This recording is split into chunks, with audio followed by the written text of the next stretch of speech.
Welcome, everyone. You've joined our TRA members only webinar. Thank you for being here today.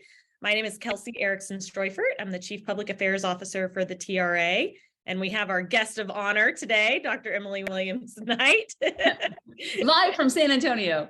That's right. Yeah, thank you, Kelsey. And I'm just going to take a second because this is really Kelsey's show. But I think, the last legislative session, we took all the energy, really all of the pain and loss from the COVID pandemic, and we're able to pass 6 priority bills into law signed by the governor. And all of those are benefiting the industry today. In order for us to sort of come forward this time to the legislature, we did and really invested in getting to know what all of you wanted. That was very important to us. What do you need? How's it going on the ground? We can't pretend to know that from sitting in Austin. And so we did a road trip across all 23 chapters, meeting with elected officials, meeting with restaurant owners and members, and really trying to think about what is it that we could do this session to help you with all of the pain that you continue to experience in supply chain and taxes and costs and labor, et cetera. So what you're going to see Kelsey walk through is sort of our agenda. And, I want to remind people that passing a bill in the Texas legislature is actually, our legislature wasn't built that way. It was really built to kill bills. And so just as important are all the bills that come through that we have to monitor and make sure that they're good for you all as business operators or your employees. And if they're not, then we have to make sure that we fight to protect those from becoming law. So we sort of have 2 sides of our job. Kelsey is an extraordinary leader. I can't say enough. I spent the day with her in the Capitol yesterday and our executive directors. I think we have a brilliant plan. Legislation is already starting to be pulled together. And I'm going to have her walk through a great PowerPoint she put together to kind of give everyone a better understanding of what's going on. And most importantly, how you can lean in to help us in the next, I think, 133 days, 34. It's quick. Something like that. Quick. We're going to update the counter on our website. Actually, I think we already have. So we have a 5-minute countdown of when session ends. Jeez. Okay. Well, Kelsey, I'll turn it over to you. Thank you again for all the great work that you do. Awesome. Thanks, Emily. Here, I'm going to share my screen so everyone can see the PowerPoint. Let's see if I am technologically capable. All right, so everyone's seeing that PowerPoint. Emily, can you see it? You're the only head I see and you're shaking your head, so that's a good sign. Kelsey, you're good. All right, we're gonna dive in. Here's our agenda for today. First, some housekeeping. Y'all know I'm a lawyer, so I always have to go through this stuff. This is an off-the-record conversation. It's members-only education. Please don't distribute this. This is really meant to be our frank conversation as an organization about what our priorities are and how we're gonna get there. We are recording this, and I will make the recording available to our members, but please don't distribute beyond that. So here's kind of our roadmap for today. We're going to talk about the legislative process. Session only happens every other year. It's easy to forget how it works, even for regulars like me. So we're going to go over some of those basics. We're going to talk about a lot of what Emily mentioned earlier, sort of how we got here, how we built our agenda. We're really proud of it, and we're really proud of the work that went into it. So we want to make sure everyone is up to speed on that.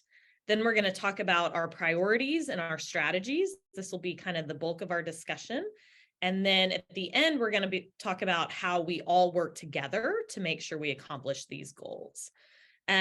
Please ask questions in the chat as we go. Alexandra is running tech in the background. We'll try to answer as many of those questions as we can while we're going through the presentation. So don't feel like you have to wait till the end. All right, I'm going to dive in. All right, so legislative process. As you'll know, the legislative session is really only 5 months. It goes very quickly, and we've already started. And then the Texas Constitution has certain parameters about when and how things happen in the legislative session. So even though it's technically 5 months, they really do most of their work in the last 3 months, as you can see here, because our Texas Constitution says that in the first 30 days, the only thing we can do is file bills and consider emergency items. The next 30 days, we start committee hearings as well. After that 60 days, no more bills can be filed except under certain circumstances. And then February 16th is when Governor Abbott's going to give his State of the State address this year. And that's when we expect him to name his emergency items. Only the governor in Texas has the power to designate items as emergency items. And as you can see from those previous bullet points, they can be considered more quickly. It looks like maybe y'all are not seeing the PowerPoint. Hopefully that fixed it. Alexander, text me if that didn't fix the PowerPoint, please. Okay. As Emily mentioned, the legislative process in Texas is really designed to kill legislation, not to pass bills. So last session, just as a benchmark, there were over 7,100 bills that were filed, and only 15% of them became law. And we'll sort of talk about why that happens. The players, we've got the lieutenant governor who leads the Senate. There are 31 senators.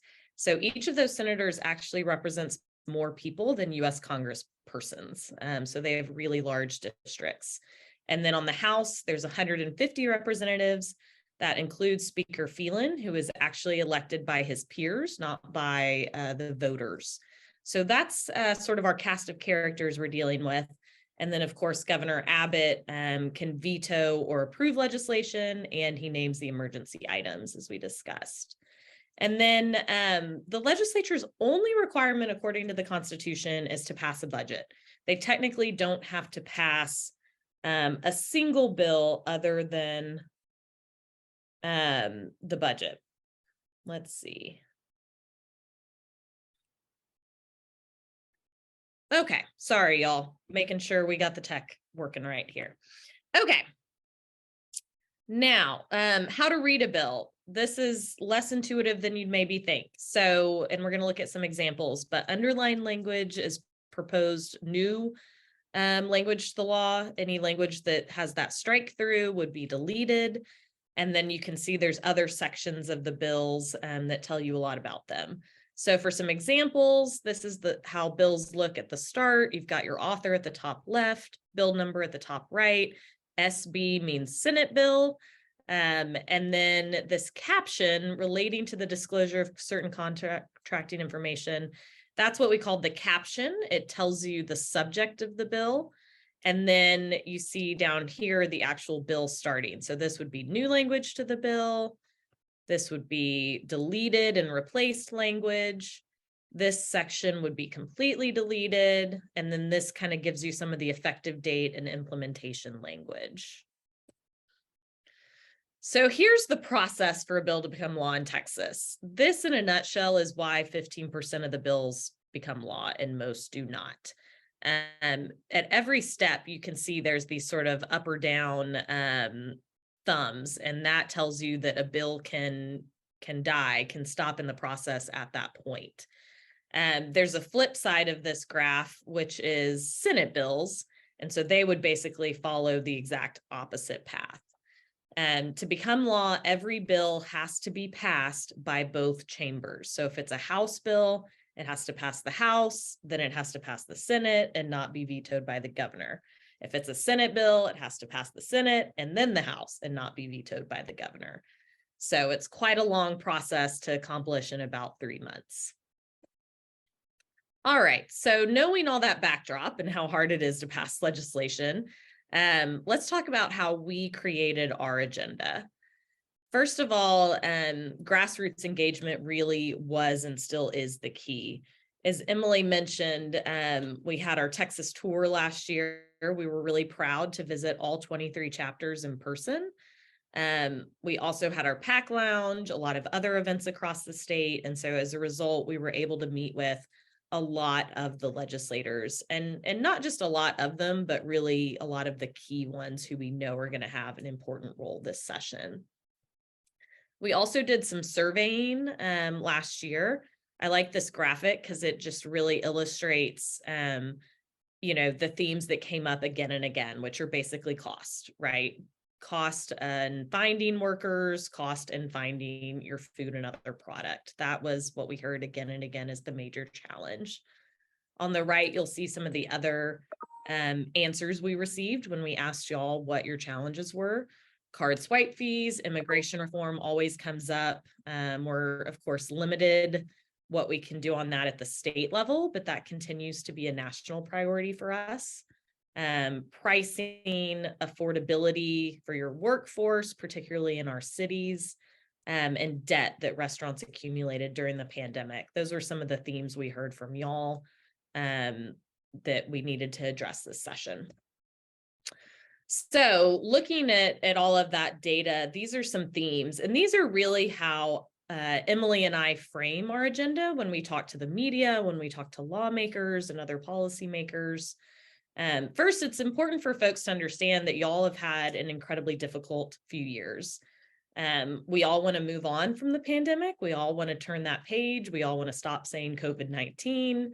But the reality is, even as the public health disaster subsided, that created a whole new wave of challenges for restaurants, particularly the cost increases, supply chain disruptions, and labor shortages. So we really looked to create this agenda around two key points. One, it has to support the entire industry. And by that, I mean your independent mom and pop restaurants, your single unit operators, your food trucks, your caterers, also our chains, our franchise restaurants, and all the folks who contribute to make restaurants work. So our team members, customers, suppliers, it really had to serve the needs of the entire industry. And then the other part was we needed both immediate relief and we needed to look to the long-term security of the industry. So you'll see those themes in our specific agenda items. And then the last point on here is something that we, again, remind media policymakers all the time.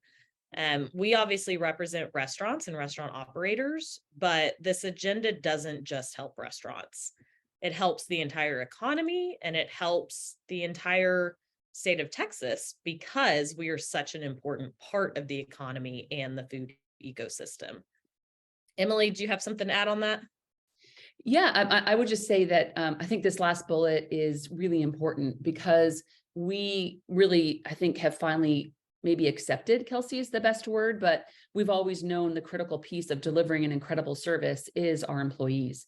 But what are the ways that we as an organization can bring very creative and affordable solutions to you as restaurant operators to help you build that, long-term, highly retained labor force. And so you're going to see us lean in here on the legislative side. And just yesterday, we provided context for both staffers and legislators in the Capitol about the role that early childhood learning plays. But also things in other areas that you may be able to benefit will come out through sort of the products and services that we as an association provide. So I think you're really going to see us maybe more unique as a trade association to lean into this space, but it's really where the market's gone. It's the right thing to do, but it's really about our ability to create that playing field that helps you still be successful and doesn't just, drown you in additional cost.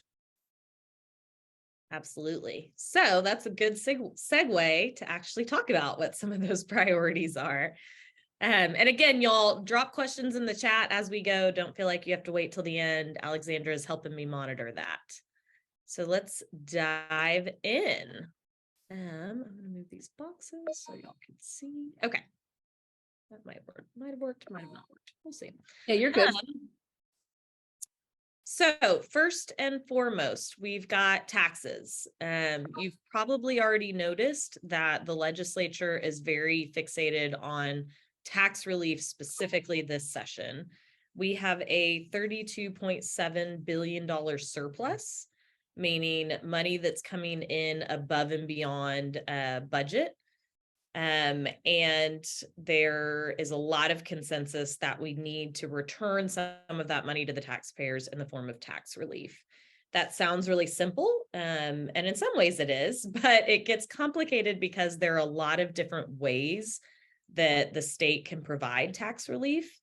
And not to get too in the weeds, but there are a lot of limitations on how much money we can spend, even when we have a surplus. We have spending limits and other constitutional limitations that just make it difficult to spend too much money at one time. But again, the good news is a lot of consensus around providing tax relief. Governor Abbott said he wants to spend half the surplus on tax relief. our big point on this topic is we can't leave businesses, and particularly small businesses, out of the equation. Many of us own homes, or even if we rent homes, our property taxes are passed on in the form of rent. We know Texans need tax relief for their homes, but the more relief you provide to homeowners, it's a scale, right? So if you take pressure off here, that means you're getting more pressure down here. So we just want to make sure that businesses aren't left out of the equation. That can take a lot of forms. There's something called buying down property tax rates, which is where the state basically pays part of all of our property tax bill. That's one mechanism they can do it. Challenge with that is it's really, one-time relief. It doesn't really protect you for future bills. And there's appraisal reform, which would be really great for businesses. I know many of you have seen your property tax appraisals double or triple year after year. And so no matter how much they help you on the rate, if your appraisal is going up that much, you're going to get priced out, right? So appraisal relief is definitely on the docket. And they're also looking at cutting what's known as the inventory tax or the personal property tax, which is a lovely confusing term of art. So lots of different scenarios out there, lots of different ideas, not a lot of consensus on what the right mechanism is, but I'm confident that the leadership will sort of coalesce around one or two property tax relief proposals that we can get behind, which is very exciting. The second bucket here is government regulation. This might be kind of our priority topic that gets the most work. You'll see on here kind of our policy stance on this. And it's a balancing act. I think that word balance is the most important part there. Food safety is incredibly important. We need regulations in our industry to make sure that people have a safe working environment and our consumers have a safe product. At the same time, if we have too much regulation, that really inhibits your ability to run your business, to turn a profit, to provide a great working environment for your team. So we really look at every proposal that's put forward and look at that balance and see, does it tip too far in one way or the other? So just to give you an example of some of the things that come up here, food allergens. I've talked to many of you about this. There's a proposal to provide more regulation around disclosure of food allergens, making sure that employees are trained on how to prevent cross-contamination, to protect customers with food allergens. There's also proposals on latex allergies, restricting, for example, latex gloves and their use in restaurants and other facilities. The cottage food industry is one that we look at very closely here. There are a lot of proposals to loosen the regulations around the cottage food industry, which might sound okay in theory, but if they don't have to play by the same rules that we do, that creates an unfair competitive advantage. And so that's something that we look at very closely. Could also create public health concerns. So we look at that as well. There are also some key priority bills for us that we are advocating for under this government regulation bucket. There is a bill being drafted right now that's called the Texas Regulatory Consistency Act. We are a major supporter of this bill, along with lots of other business organizations. The idea is really a simple one. Y'all know we have 254 counties in Texas, thousands of cities. Texas is one of the largest economies in the entire world. We can't continue to grow and be successful if each of those counties, each of those cities have their own rules for private businesses.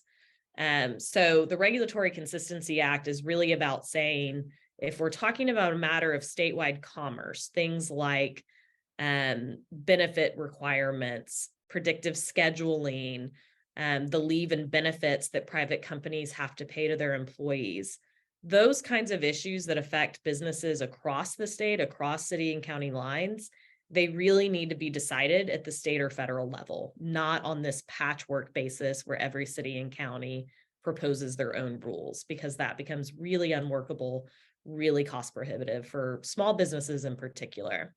So that's a bill. It hasn't been filed yet, but we have a really important champion on that who is finalizing the draft right now. And we're going to be a major champion of that bill. We also have a similar bill that's more specific to restaurants. I'm calling it our streamlined restaurant regulation bill. It's House Bill 1247. It was also just filed in the Senate as well. And this bill is really exciting because it's a direct response to problems we heard about on our Texas tour. It has 5 different pieces. One, for example, says that cities and counties cannot charge a local fee if a food handler has achieved their food handler certification from a state or nationally certified entity. So ServSafe Food Handler, for example, there's 75 trainings that are certified by the state. So if your employees get one of those certifications, they don't then have to pay the local fee. And I think I said food handler, sorry, it's actually food manager. We already have that law in place for food handler, and now we would be mirroring it for your managers. So helping them save money, help you save money, and time as well. There's 4 other pieces to that bill, but they're all similar. They all say, if you have a license from the state, you don't have to pay a local fee. Or if the locals are creating their own rules here, it needs to match what's being done in other parts of the state. So all really specific to restaurants and specific to the challenges we heard on our tour. Should help save a lot of you money and time, which is always a good thing. So that's a lot under government regulation. As I said, that bucket does a lot of work for us, both in terms of bills we support and bills that we work to fix or even stop completely. The next bucket on here is economic growth. This is another just broad bucket, right? So what we're talking about here is really that the Texas budget surplus is a product of our strong economy. Frankly, it's also a product of inflation, which I know so many of you are dealing with. And so we think it's really important to reinvest that money into our economy. And that can take a lot of different forms. Tax relief is obviously a big one. Infrastructure.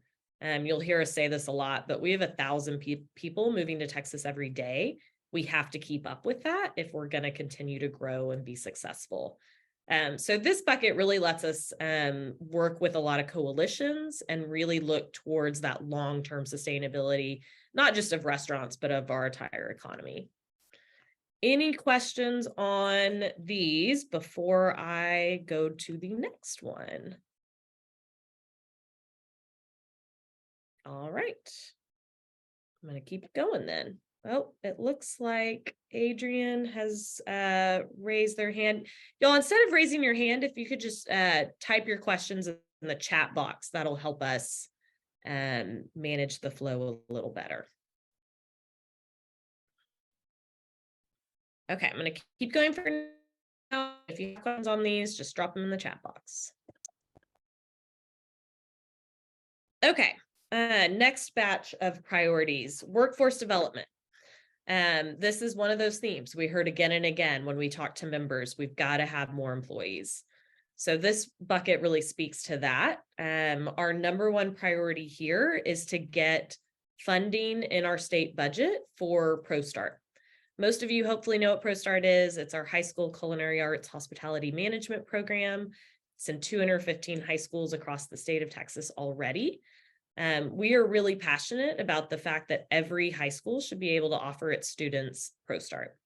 There's a lot of upfront costs, and that can be a real barrier for schools. The way that we fund programs like ProStart in Texas is very much focused on once you get a program up and running and have students enrolled in it, then if it's a CTE class, you get additional funding. That's awesome, but it doesn't help our schools, put up those upfront costs to get the programs going. And for ProStart, that's a huge barrier because we're talking about a commercial kitchen with stoves and all kinds of equipment. So that's our number one priority here, is to really get the state to invest in ProStart. Lots of other bills and efforts that we'll be looking at here. We talk about our immigrant workforce, which is key, veterans, people exiting the criminal justice system. Heather is doing amazing work with our HOPES grant. So we'll continue to do a lot of work in this space. The next is alcohol. This tends to be a really controversial topic at the Texas legislature. There are always bills to change the three-tier system, to loosen the requirements. Some involve restaurants, some don't. We call it the three-tiered system in Texas, but really it's 4 tiers, and we're the 4th tier. When you buy liquor, you're buying it from a package store who's purchased it from a wholesaler, distributor who's purchased it from the manufacturer. So there's a lot of steps in that chain to make sure we have economic competition and safety for, what can be a dangerous product. So anytime there are changes proposed to the alcoholic beverage system, we're going to look at 2 things. 1, does it hurt restaurants? 2, is it unfair to restaurants? That is how we will really screen lots of different proposals in this space. There's also a bill that gets filed every session that we do oppose in this space. This session, it's HB 670. It would allow customers to bring their own wine onto restaurants with a full bar. This interim, we talked to a lot of you about this proposal, and if there was any kind of compromise or way that we can, get comfortable with this proposal. The overwhelming feedback from our members was that it was a really problematic proposal, would really hurt restaurants' bottom line, really undermine their efforts to create a special wine program. And so we oppose it, because at the end of the day, we are a grassroots organization, we're a member-driven organization, and that was the feedback from our members. You will not see us talk about this topic a lot right now. And that's not because it's not a priority. It's a very strategic decision, because this is the kind of issue that we don't want to poke the bear on. So please know that we are opposed. That is very clearly our decision. We are monitoring it closely, but we're not going to be antagonistic if we can avoid that. And I think we just got a question along that lines. So You addressed it, Kels. You're good. Perfect. Yep. Okay, moving forward, we've got unemployment insurance. This is another one I've heard so many of our members struggling with the unemployment insurance system. The technology's old, it's cumbersome, you miss communications, things are sent to the wrong place. We had a lot of folks impacted by COVID-19 layoffs, even though they weren't supposed to. As a reminder, we did get the Texas Workforce Commission to reopen COVID-19 related appeals. I think it's the first time in their history they've ever done something like that. So if you're still, in a situation where you're being impacted by COVID-19 layoffs, let me know. But this is an issue we're going to continue to monitor this session. Some good news is the agency does have some money to update a lot of their IT infrastructure. So that's something we're watching closely. And then there's always different proposals floated to just make the system more fair. For example, I've heard of proposals to kind of decrease unemployment insurance benefits if there are lots of job opportunities out there, which is the situation we've found ourselves in lately. So we'll certainly monitor all those proposals to see if we can improve the system, especially for our employers. And then last on this slide is access to capital. This is another challenge, especially for small businesses, especially right now as interest rates are going up. We need Texas to really look at how we help small and starting businesses acquire the capital they need to get going. Yeah. Go ahead. No, finish this one. And then I want to go back to alcohol real quick because I missed Tara's and I. Perfect. The only other thing I was going to say on here is last session, we supported a bill by Senator Alvarado out of the Houston area to create a bridge loan program. So kind of like the PPP, but it would be a loan for businesses impacted by a natural disaster, would help businesses, particularly before FEMA funds and insurance kicks in. There's going to be an effort to fund that program this year, and that's something that we'll look at very closely and probably be supportive of as well. Emily, over to you. Yes, so I'll just answer Jonathan real quick, which is, the Capitol is incredibly tricky and it's political. So we put a strategy together with the team, both our external team and Kelsey and I, to move these bills through. So, some may have bipartisan support, some may not, but it's really going to be specific to the bill.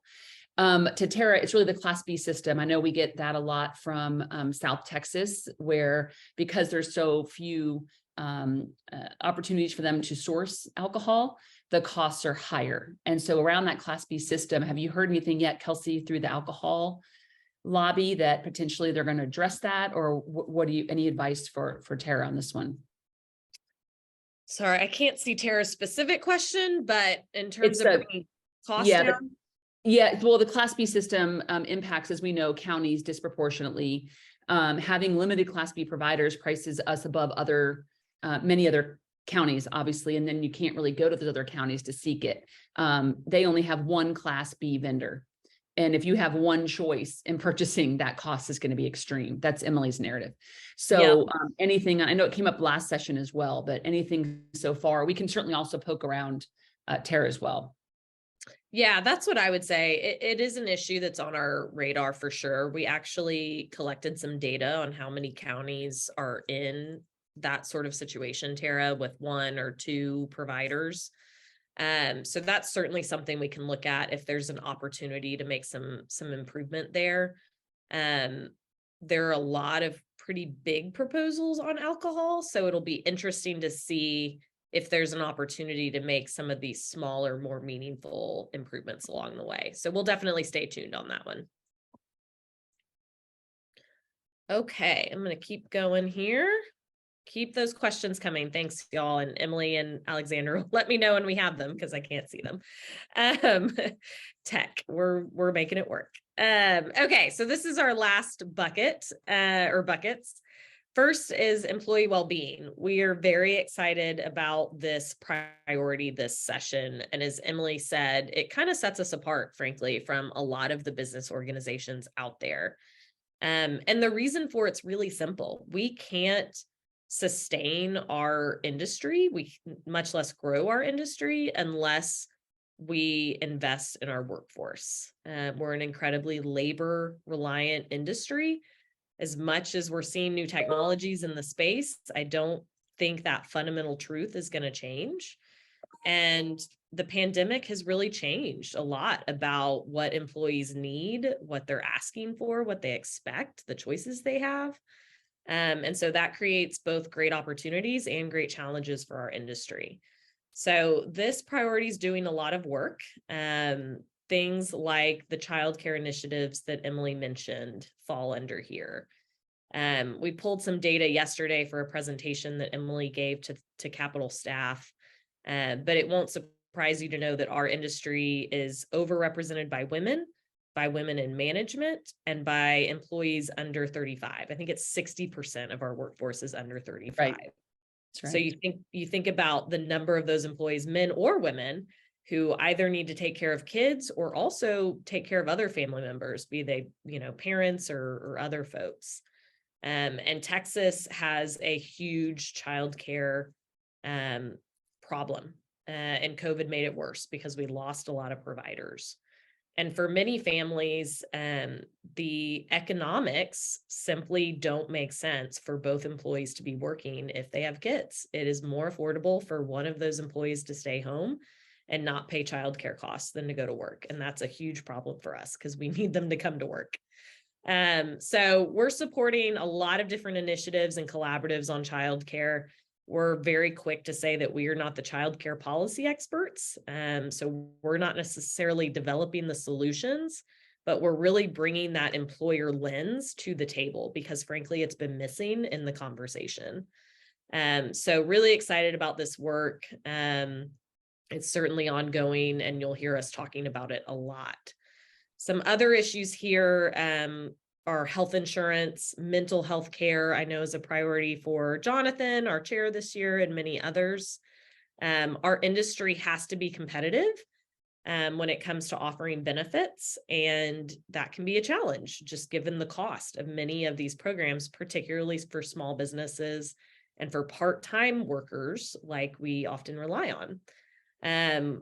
Our team is working on a slew of sort of business solutions, I'll call them, with our Healthy Hospitality program.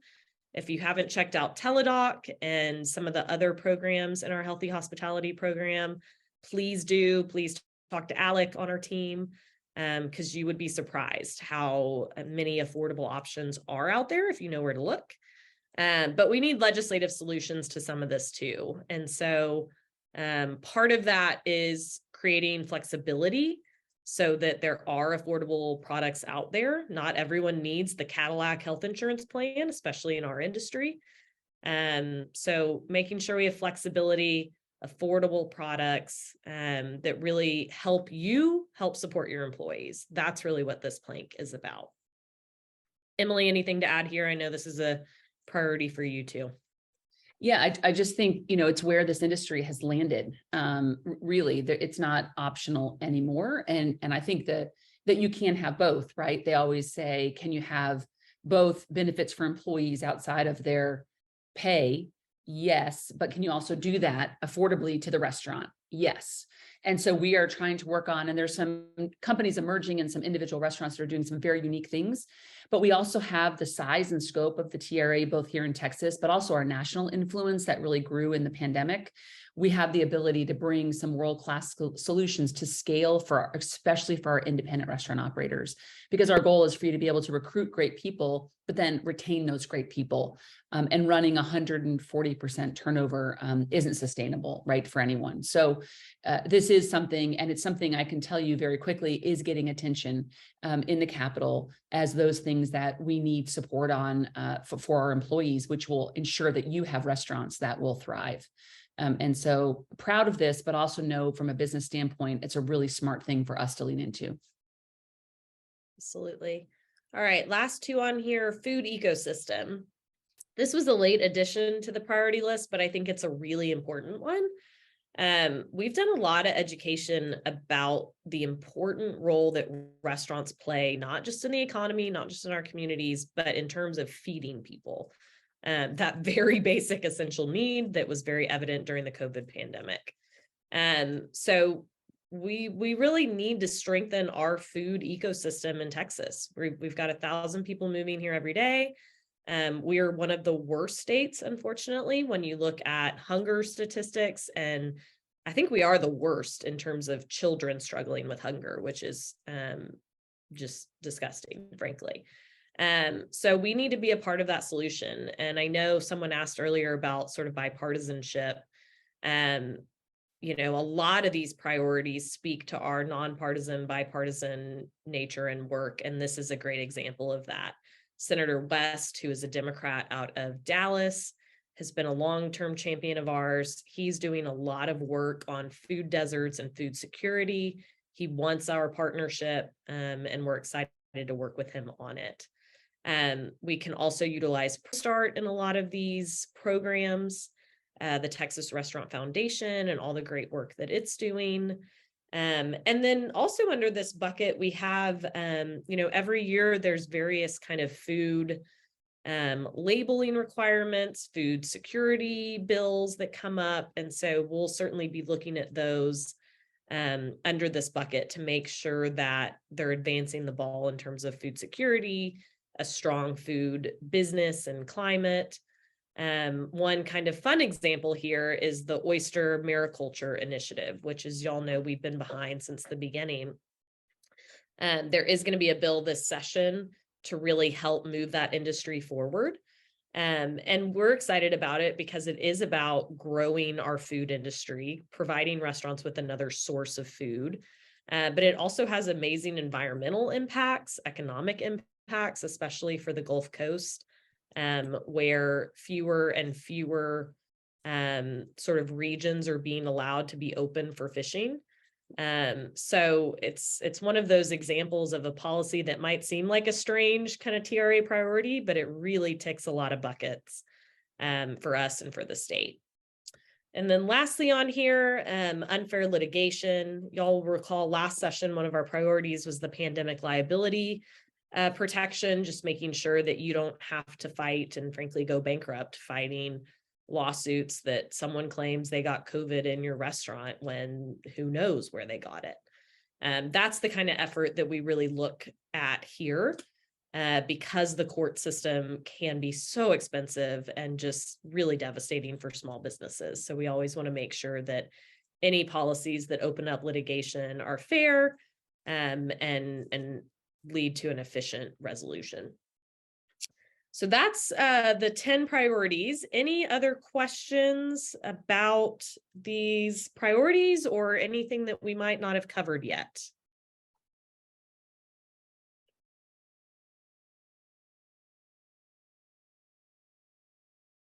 All right. Keep thinking on it and we'll keep going. Don't forget to drop any questions in the chat. All right, so this is our last section, preparing for success. So we're excited about the agenda. As we said, we really think it has not just something, but lots of things for everyone in our industry. So how do we actually achieve these things? Well, first of all, we achieve them by working together. We represent a gigantic industry, an incredibly diverse industry, an essential industry. And so when we really rally those voices together, we have an incredible impact at the Texas Capitol. And here's how we do that. One, it takes money. I'm just going to be really honest. We have a large state, an expensive state to lobby in. And so it's really important that we invest in our efforts together. A little bit of money from a giant industry goes a very long way. So if you haven't signed up for a recurring contribution to either our PAC or our Traction Fund, please, please, please consider doing that. Even if it's $100 a month, that investment will go such a long way towards helping us be successful. There's a QR code there you can scan and sign up, either for a one-time payment or a recurring payment. We can take personal or corporate contributions. We've tried to make it as easy as possible to make that investment. And thank you again to everyone who's already making that investment. It is hugely appreciated and will absolutely go towards making our industry stronger and more resilient. The next thing you're all already doing, because you're on this members only webinar, it's really to make sure you're a member and you're maintaining that membership. And most importantly, you're encouraging others to join. This is a very different TRA than it was 5 years ago. We need to make sure that everyone knows that everyone knows they have a place in our industry and in this association, regardless of their politics, regardless of their size, regardless of how long they've been in the industry. We are stronger when we work together. So please share those resources and that information with others in the industry. Next, make sure you're registered to vote. So many Texans do not participate in our elections, or they only participate in presidential elections. And as you saw from this list of priorities, the Texas legislature has a huge impact on your ability to run your business. So make sure you're participating in every election you're eligible for. And then lastly on here, please download the TRA app and turn on your push notifications if you haven't already. This is especially important in session. I promise we won't spam you, but things happen very quickly. And sometimes we need everyone to know what's going on in real time. And those push alerts through the app are the best way to do that. I think there was a Q&A. It looks like it's been answered. All right. Next, here are some resources you can use to make sure that you're plugged in and you're following along, not just with what we're doing, but sort of the legislative session in general. First, I'm really excited. We're going to create some advocacy donor exclusive content. We think it's really important that everyone who gives to us really sees and feels a value from that. And so we're going to do more events. We're going to do, regular newsletter content to make sure that you are really in the know. Sorry, I'll tickle in my throat. And have that exclusive information. Okay, Emily, I'm going to mute for a second to cough. Yeah, I got you. I got you. Don't worry. So a couple other really important resources that in a lot of these you can take advantage of in your own home, which is things like watching the Senate. Oftentimes we will push an alert out to say, listen, we're about to have someone testify in a Senate committee, the Senate floor. You can watch that from home. So both Senate and House media links are here. If you're unsure who represents you, you can see that on the who represents you, that you have which state officials actually cover you or your business. So that's a great thing to know and get to know those individuals. And we can certainly help you with that. Make sure you're following us on social media, critically important. And I can tell you last session, there were moments when all of a sudden something that would have been terrible for our industry was amended to a bill that, Kelsey was able to catch at the moment that it would have been too late. To be able to push out through the app to all of you is really, really important, because we get your voices through our, phone to action, we call it, but our ability to say, hey, contact your legislator now with this one simple click. I'd also say two of the things that were brought up both by Julie and Jessica. The first is immigration reform. Very, very important to us. We stand firmly with the National Restaurant Association that we need a bipartisan solution to immigration reform in this country. Just last week, you saw Senator Cornyn sort of continue to move this ball forward. He's been a champion of this. He's been a great partner to us. And as a senior member, we think this may be a moment, but I will also tell you that it's been 20 plus years or longer since we've had anything kind of moving in this area. The National Restaurant Association, which is a member of ours, you're a member of theirs, has done a lot of work and actually proposed a new visa category that would allow us to bring individuals into the country, not a path to citizenship, but allow them to work. So that could be a potential midstream, I guess, Kelsey, solution on that front. So Jessica, yes, we wish we could solve it at the state, but we can't. All we can do is work with our essentially our delegation, which we just did Texas, but we could have a whole webinar on all the national issues that we are also involved in with our delegation. And obviously immigration reform is a huge one. Second is on Julie's, and Kelsey, I'm not sure you can see this, but this is the second time. Can you see it? Okay, good. This is the second time that this has sort of come up, Julie. What I want to do is actually connect Julie to Aaron at the National Restaurant Association. Julie, so if you can just private message me your email, I do want to make that connection, because on a call, I have the benefit of being on a call with all the state CEOs every couple of weeks. And I want to raise this to them for you, because this is now the second time I've heard this around that tip threshold. And as we're seeing tipping increase, we're seeing some of these sort of almost a higher number of chargebacks, but also that money sort of sitting and not moving. So I do want to connect Julie and see if we can dig more into this one. I'll also add on the Washington front, we remain very engaged. I'm going to be doing a presentation next week to a large conference on what the national issues are, but you can imagine there's a clear focus on labor. There's a clear focus on rulemaking in key areas around labor.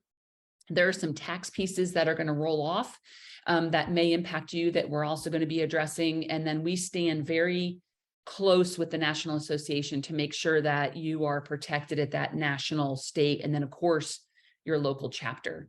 And so Kelsey, we may want to do just even a federal update probably in about another month as things have sort of settled down post speaker's race and committees are moving. We might want to do just for all of you to give you a line sight. And I would say the best way to get involved there is we have our public affairs conference in June, where we're taking a very large delegation of all of you to the Hill. We get to meet with elected officials in your backyard where your businesses serve, talk about what matters, and then have some great programming by the National Restaurant Association. So maybe Kelsey can drop in those dates or that link.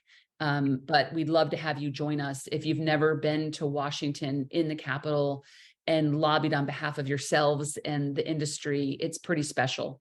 And we've got room for everyone. So please join us on that journey too. Absolutely. I'm going to ask Alexandra to drop that link in the chat for it's June 19th through the 21st. It will be an amazing trip. I also wanted to add on Julie's point about credit card chargebacks. That reminded me, I forgot one of our top priorities. We have so many. Sometimes it's hard to remember all of them.